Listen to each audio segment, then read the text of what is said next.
Question number 13, हमें integrate करना है cos 2x minus cos 2 alpha upon में cos x minus cos alpha को। यहाँ पे अल्फा कोई कांस्टेंट वैल्यू है ना, वेरिएबल क्या है x। कैसे पता करते हैं कौन सा वेरिएबल है कौन सा कांस्टेंट है, ये देख के। यहाँ पे dx लिखा है मतलब x के रिस्पेक्ट में हमें इंटीग्रेट करना है, बाकी कुछ भी हो। y भी लिखा होता तो y भी क्या होता, यहाँ पे कांस्टेंट होता। जैसे यहाँ पे अल्फा लिखा है तो अल्फा भी कांस्टेंट है। डन। तो अब बात करते हैं कैसे सॉल्व करें। एक काम अगर हम करते हैं कि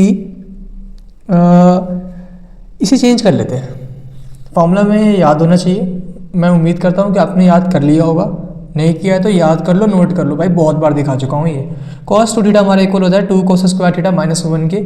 यहाँ पे x है तो ये किसके इक्वल होगा 2 cos स्क्वायर x माइनस 1 के, है ना।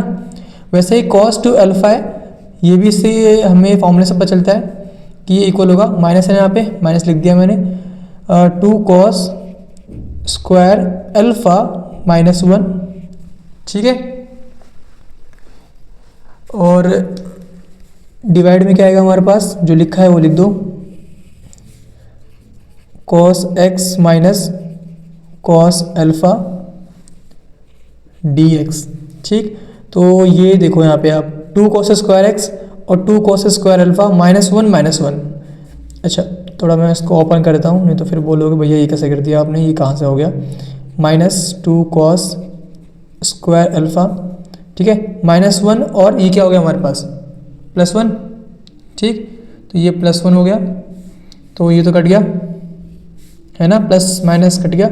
और डिवाइड में क्या आएगा cos x minus cos alpha dx। थोड़ा सा इसको और सिंप्लीफाई कर लो, यहाँ पे 2 है यहाँ पे भी 2 है, कॉमन निकालना चाहो तो निकाल सकते हो आप, निकाल ही लेते हैं। क्या बचा यहाँ पे बच गया हमारे पास cos स्क्वायर x है, सॉरी x है, minus cos square alpha divide में cos x minus cos alpha dx। a square minus B square formula हमें ये तो बढ़िया तरीके से याद है, पिछले क्वेश्चन में यूज़ किया था। a square minus B square क्या होता है हमारा a प्लस बी इंटू में a माइनस बी। तो यहाँ पे क्या होगा हमारे पास a प्लस बी मतलब cos x plus cos alpha, 2 भी मल्टीप्लाई में था तो यहाँ पे 2 लिख लो पहले तो, integration cos x plus cos alpha a plus B हो गया, इंटू में a माइनस बी मतलब cos x minus cos alpha, और डिवाइड में क्या आएगा हमारे पास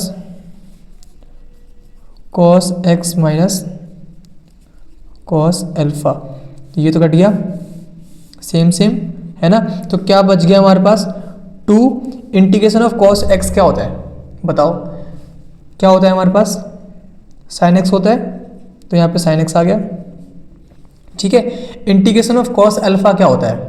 अब कुछ लोग बोलेंगे कि sin अल्फा होता है, भैया नहीं sin अल्फा नहीं होता है, पहली बात तो, क्योंकि यहाँ पे मैंने स्टार्टिंग में क्या बताया था, अल्फा हमारा कांस्टेंट, एक कांस्टेंट वैल्यू अल्फा। अगर मान लो यहाँ पे 2 लिखा होता तब क्या आंसर आता 2x आता। मैं क्या कह रहा हूँ, मान लो इन केस यहाँ पे 2 लिखा होता, क्योंकि 2 भी कांस्टेंट है, cos अल्फा भी कांस्टेंट है, ठीक है ना। तो यहाँ पे 2 होता तब हम आंसर क्या लिखते हैं यहाँ पे 2 का 2 और साथ में x आता था, इंटीग्रेशन ऑफ 2x होता है। वैसे ही इंटीग्रेशन ऑफ cos अल्फा क्या होगा हमारे पास बताओ, cos अल्फा जो भी है वो लिख दो इंटू में x, ठीक है। ये हमारा आंसर आ गया, प्लस एक कांस्टेंट वैल्यू करनी पड़ती है, प्लस c कर लो, ये हमारा आंसर कंप्लीट हो गया। इसको थोड़ा सा देखने में अच्छा बना लो, ये जो x लिखा है इसको आगे लिख लो, x इंटू में cos alpha plus c, done. और किसी को डाउट नहीं होना चाहिए कि यहाँ पे ये कैसे आया, ये ऐसे आया क्योंकि cos अल्फा जो है वो एक कांस्टेंट वैल्यू है भाई। इंटीग्रेशन ऑफ 5 क्या होता है 5x होता है, वैसे इंटीग्रेशन ऑफ cos अल्फा क्या आ गया, यहाँ पे 5 का 5 रह गया है ना, सेम टू सेम। वैसे ही cos अल्फा रह जाएगा सेम टू सेम, इंटू में यहाँ पे x आया, इंटू में यहाँ पे भी x आएगा। बस यही छोटा सा लॉजिक है और कुछ भी नहीं है इसके पीछे, बस समझ लो कि cos अल्फा एक कांस्टेंट वैल्यू है। Okay done.